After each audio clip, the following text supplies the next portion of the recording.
I nodded and opened my mouth. Still, don't kill her. We must beat her. That woman has no intention of cooperating. I glanced at my blood-soaked mother. I didn't know if it was her blood or the blood of others. However, she was obviously at her limits. She had somehow been fighting with a reasonable probability, but her physical strength must have bottomed out. It was an inevitable result. She was alone, and this place had Cheok. Cheok had become transcendent and was on a completely different dimension compared to Peaceland.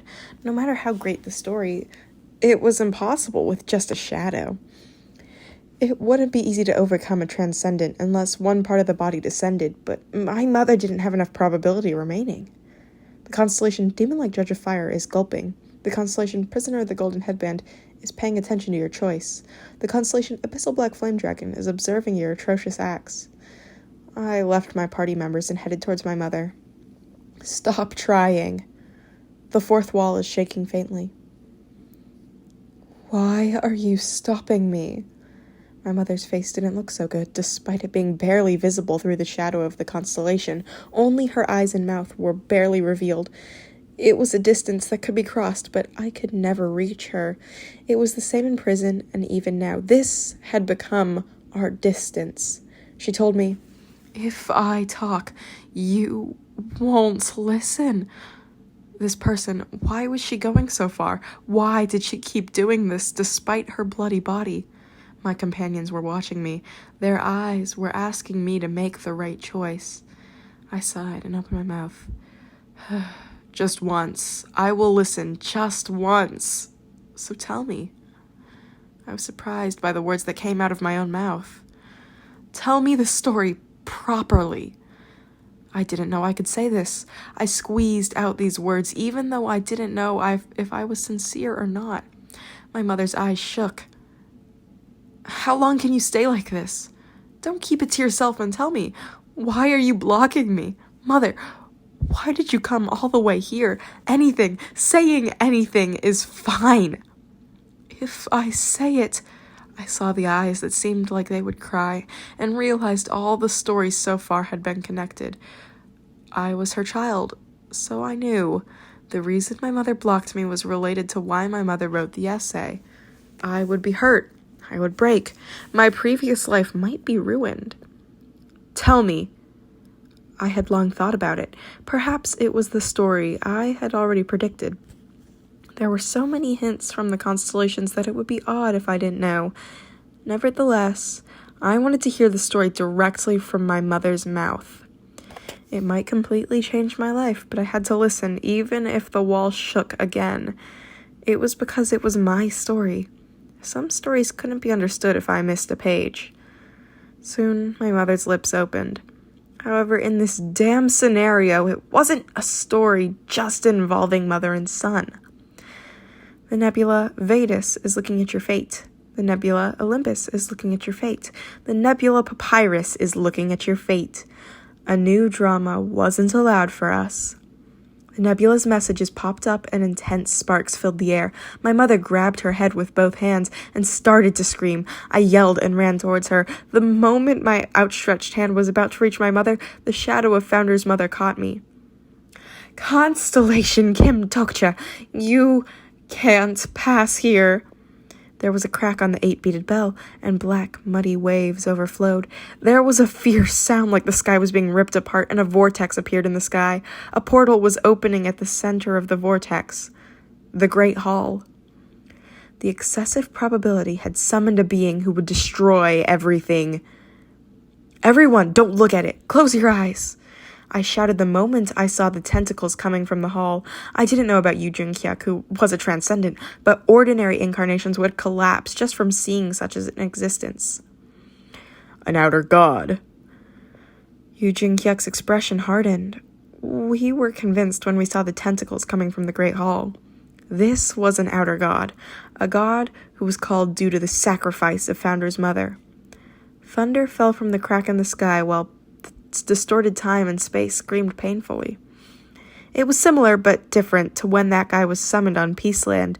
The one being summoned now was the true body of an outer god. Based on the scale, at least 1/3 of the true body would be summoned, the true body of a god. The shadow couldn't even be compared to it. Yu Chung-hyuk, if we don't stop it now, it's too late. It isn't a level I can stop. My body was trembling just looking at the sky. I could see it with the status of a constellation. The fourth wall is strongly activated. My trembling subsided a bit by fourth wall, but the fear didn't change. The existence beyond that great hall was something that couldn't be beaten, even if the present Yu Jung-hyuk and I combined strength.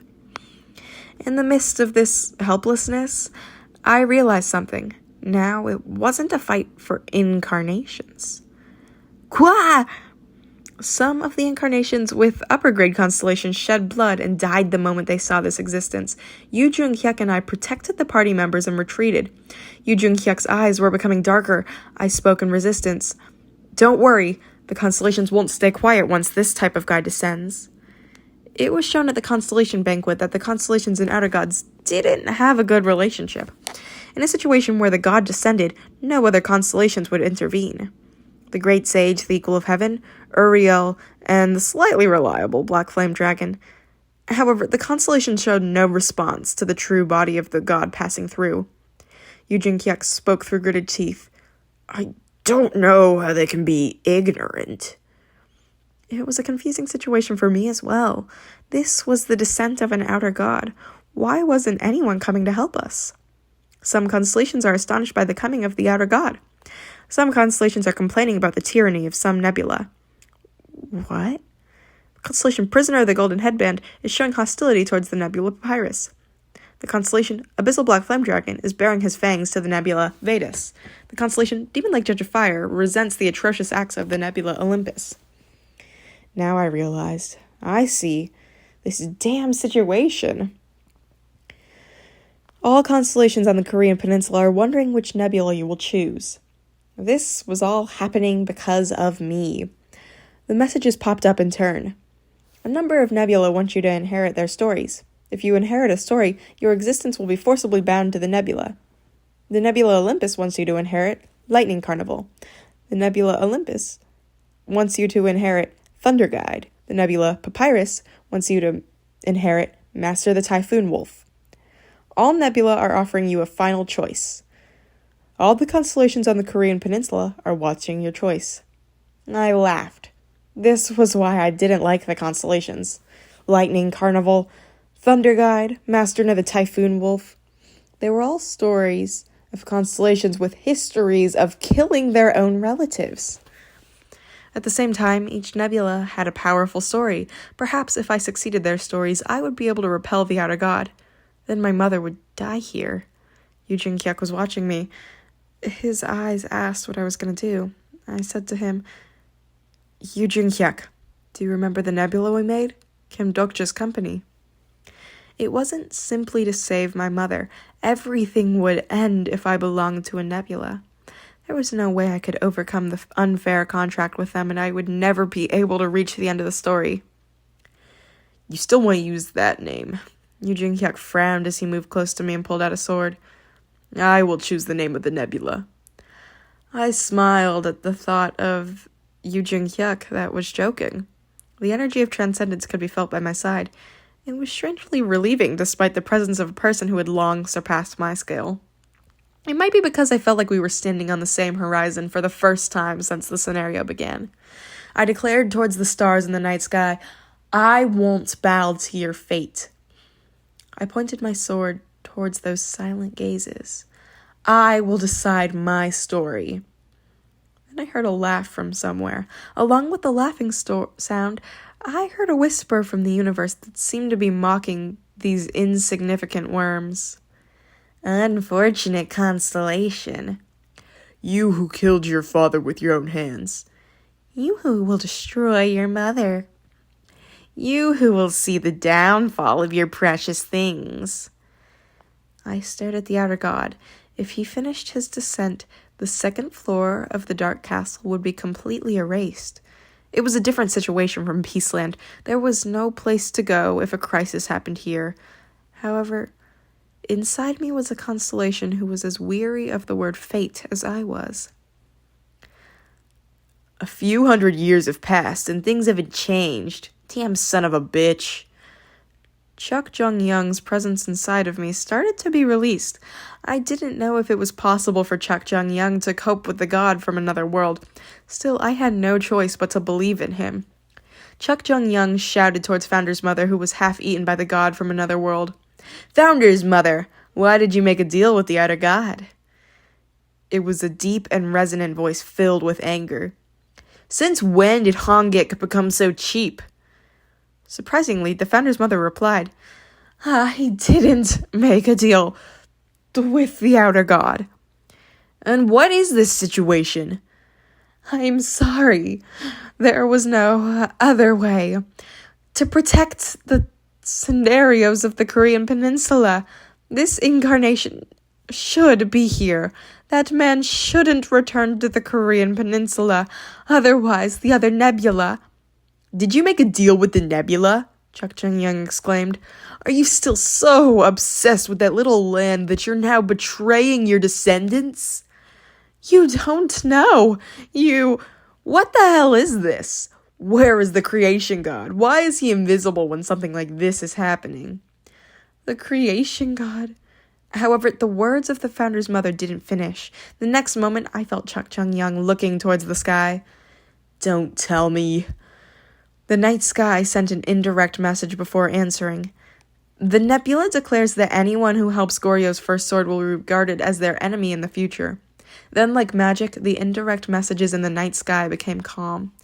I heard the voices of the great sage, the equal of heaven, and Uriel, but they seemed unable to intervene due to their own interests or special reasons. Cheok Jungyung gazed at the night sky through my eyes. I could feel the explosive emotions mixed in the silence. Cheok Jungyung's rage and sadness, his grief and his decision. "You can feel proud." Cheok Jungyung spoke to me.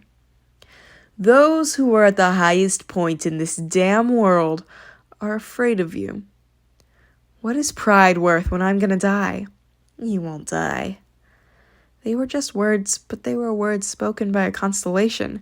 As if putting a buoy against fate, all the stories built by Cheok Jungyung were rooted in my existence.